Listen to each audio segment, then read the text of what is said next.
Hello, welcome friends.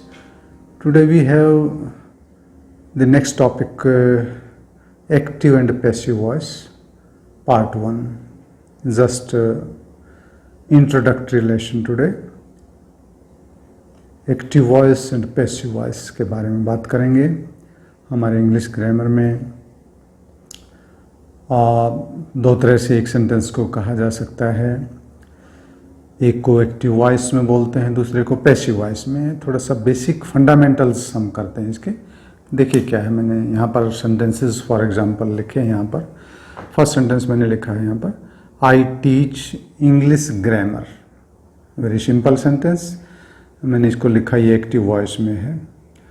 इसी को convert करके पैसिव वॉइस, मैंने इसी सेंटेंस को पैसिव वॉइस में लिखा है. यहाँ पर हमारा क्या बन गया, English grammar is taught by me. इनमें सिमिलैरिटीज़ और डिससिमिलैरिटीज़ और इनके कैरेक्टरिस्टिक्स देख लीजिए, फीचर्स देख लीजिए, क्या फ़र्क है, इसको एक्टिव क्यों करें, इसको पैसिव क्यों करें. पहले तो ये समझ लीजिए इस सेंटेंस को एक्टिव वॉइस क्यों कहा गया और इसको पैसिव क्यों कहा, समझ लीजिए. एक्टिव वॉइस वो सेंटेंस है, एक्टिव वॉइस सेंटेंस की ये विशेषता है कि उसके अंदर जो सब्जेक्ट रहता है, वो सब्जेक्ट रहता है, वो एक्शन करता है. समझ लीजिए, एक्टिव वॉइस में जब सेंटेंस एक्टिव वॉइस में है तो हमारा जो सब्जेक्ट है उस सेंटेंस का, जो सब्जेक्ट है वो एक्शन करता है. यानी उसके पीछे हमेशा कोई ट्रांजिटिव वर्ब लगा होता है. ट्रांजिटिव वर्ब का जब टॉपिक हमने किया बताया था, ट्रांजिटिव वर्ब और इनट्रांजिटिव वर्ब. ट्रांजिटिव वर्ब का मतलब क्या होता है कि वो वर्ब जिसका इफेक्ट ऑब्जेक्ट पर सीधा जाता है, दे टेक डायरेक्ट ऑब्जेक्ट. और इनट्रांजिटिव वर्ब होते हैं जिनका डायरेक्ट ऑब्जेक्ट जिनके पास नहीं होता है. राइट. तो कहने का मतलब एक्टिव वॉइस वो सेंटेंसेज है जिसमें सब्जेक्ट एक्शन करता है, सब्जेक्ट के एक्शन का पता लगता है, और वो ट्रांजिटिव वर्ब लिए होता है हमेशा. राइट. उसके पीछे ट्रांजिटिव वर्ब होती है और ट्रांजिटिव वर्ब के पीछे उसका अपना ऑब्जेक्ट रहता है. राइट. तो this is the active voice form. ये जो स्ट्रक्चर है, ये जो फॉर्मेट है, ये जो तरीका है इस तरह से लिखने का, इसको हम एक्टिव वॉइस में, जब जिस सेंटेंस में सब्जेक्ट जो है हमारा, एक तरह से यूँ भी समझ लीजिए कि सब्जेक्ट हमारा एक्टिव रहता है, वो एक्शन करता है, वो हमारा सब्जेक्ट जो है वो एक्शन करता है, वो डूअर है, डूअर करने वाला है, वो हीरो है, वो एक्टर है. हमारा सब्जेक्ट जो है इस सेंटेंस में एक्टर है, वो एक्ट कर रहा है, वो पार्ट प्ले कर रहा है, वो कुछ कर रहा है, कोई एक्शन ले रहा है. इसलिए इस तरह की वॉइस को हम क्या कहेंगे, एक्टिव वॉइस. राइट. अब आ जाइए पैसिव वॉइस पे. पैसिव वॉइस में इसके बिल्कुल अपोजिट हो जाता है. जो एक्टर था, जो डूअर था, जो सेंटेंस में जो एक्टिंग कर रहा था, जो भी का एक्शन कर रहा था, वो यहाँ से उठ करके वो पीछे चला गया, वो ऑब्जेक्ट में बदल गया एक तरह से. यहाँ पर ये नॉमिनेटिव फॉर्म में था, सब्जेक्टिव फॉर्म में था, अब ये ऑब्जेक्टिव फॉर्म में आ गया. अब ये एक्टिव की बजाय यहाँ पर ये पैसिव हो गया. यहाँ पर ये जागा हुआ था, अवेयर था, बिल्कुल एक्टिव था. यहाँ पर ये कुछ नहीं कर रहा है, ये पैसिव हो गया है. राइट. अब यहाँ पर जो पैसिव वॉइस है, इसकी फिर क्या फीचर रहा है इसका, कि इसमें जो एक्टिव वॉइस में जो ऑब्जेक्ट था हमारा, वो सब्जेक्ट की जगह ले ली उसने, वो सब्जेक्ट आ गया. और सब्जेक्ट जो है, अब ये जो वर्ब है, वही टीच वाली जो वर्ब जो चेंज अभी करेंगे, वो कैसे बदली जाती है वो बाद में बताएंगे. बट ये जो वर्ब है, ये अब इसका सब्जेक्ट नहीं बता रहा है कि ये मी नहीं बता रहा है कि ये कुछ किया जा रहा है, ये ऑब्जेक्ट को इफेक्ट कर रहा है, ऑब्जेक्ट को इफेक्ट कर रहा है. Right. Object is affected by the verb, by the transitive verb. So this is the difference. समझ गए आप. एक्टिव वॉइस में सब्जेक्ट एक्शन करता है, पैसिव वॉइस में सब्जेक्ट ऑब्जेक्ट में बदल जाता है. यहाँ पर कुछ एक्शन करता हुआ दिखाई नहीं दे रहा. यहाँ पर जो वर्ब है उसका इफेक्ट जो है वो ऑब्जेक्ट जो हमारा था उस पर जा रहा है, जो हमारा ऑब्जेक्ट था एक्टिव वॉइस में उस पर इफेक्ट जा रहा है. राइट. तो this is the difference, basic difference, fundamental difference between active voice and passive voice. तो ग्रामर पॉइंट ऑफ व्यू से this is the difference between active voice and passive voice. दूसरी बात हमने बहुत इंपॉर्टेंट जो बताई कि एक्टिव वॉइस में हमेशा ट्रांजिटिव वर्ब, ये टीच जो है मैंने जिक्र किया अभी, ट्रांजिटिव वर्ब. समझ लीजिए, याद कर लीजिए. एक्टिव वॉइस सेंटेंस में हमेशा ट्रांजिटिव वर्ब रहती है. ट्रांजिटिव वर्ब का मतलब ये है कि इसका पैसिव अगर हम बनाना चाहेंगे तो बन जाएगा। अगर यहाँ पर इंट्रांजिटिव वर्ब को ले ली तो इसका पैसिव नहीं बनेगा। हमेशा उन्हीं सेंटेंसेस का पैसिव वॉइस बनता है जिसमें सब्जेक्ट के पीछे ट्रांजिटिव वर्ब होती है। अगर यहाँ इंट्रांजिटिव वर्ब हो गई तो उसका पैसिव नहीं बनेगा, right. So this is the difference between. और देख लीजिए क्या फ़र्क, इसमें बेसिक फ़र्क क्या देख रहे हैं।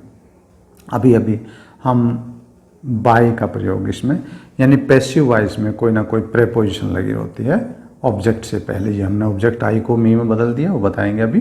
बट इसकी ये भी ये भी इसकी एक आइडेंटिटी है, एक पहचान है, मेन फीचर है कि इसमें पैसिव वॉइस में प्रेपोजिशन का हम generally mostly in most of the cases preposition का जिक्र करते हैं। कहीं पर बाय का प्रयोग करते हैं, कहीं कहीं एक्सेप्शनल केसेस में एट भी जैसे आ जाएगा, विद भी आ जाएगा। हम एक्सरसाइज करेंगे तो इस तरह के भी प्रेपोजिशन बाय को हटा करके हम राइट या टू भी जैसे हम कई बार प्रयोग करेंगे, वो देखेंगे अभी एक्सरसाइजेज में आगे। तो बाय की जगह एट, विद और टू वगैरह भी यहाँ पर लग सकते हैं, राइट। और सेकंड थिंग और डिफरेंस हम क्या देख रहे हैं यहाँ पर कि एक्टिव वॉइस जो सेंटेंस है वो हमेशा इसमें कोई हेल्पिंग वर्ब ऑक्सिलरी का होना ना होना ज़रूरी नहीं है वो टेंस के मुताबिक।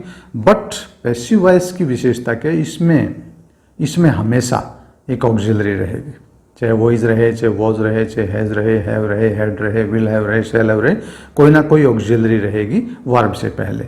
और नेक्स्ट एक और इम्पॉर्टेंट बात है, जब भी ये पैसिव में जो ऑक्सिलरी रहेगी हमेशा वर्ब की थर्ड फॉर्म यानी पास्ट पार्टिसिपल रहेगा।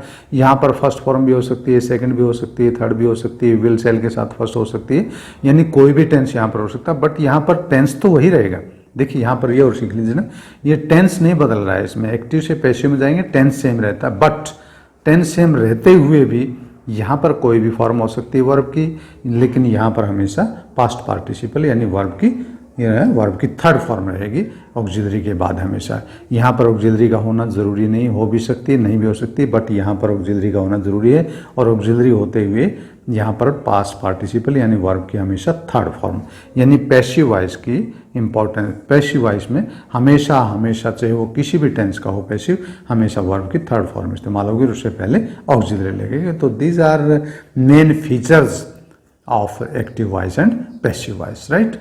सब्जेक्ट को हम ऑब्जेक्ट में बदल रहे हैं, ऑब्जेक्ट को सब्जेक्ट में ला रहे हैं। यहाँ पर कोई ऑक्सिलरी का प्रयोग करें, ऑक्सिलरी के तुरंत बाद वर्ब की थर्ड फॉर्म लगा रहे हैं। अब बहुत सारे एक्सरसाइजेज में अलग अलग तरह के सेंटेंसेस हम करेंगे। ये बहुत कॉमन टाइप का, बहुत सिंपलेस्ट वन सेंटेंस था हमने जो आपको इसको इंट्रोड्यूस करने के लिए यहाँ पर किया है।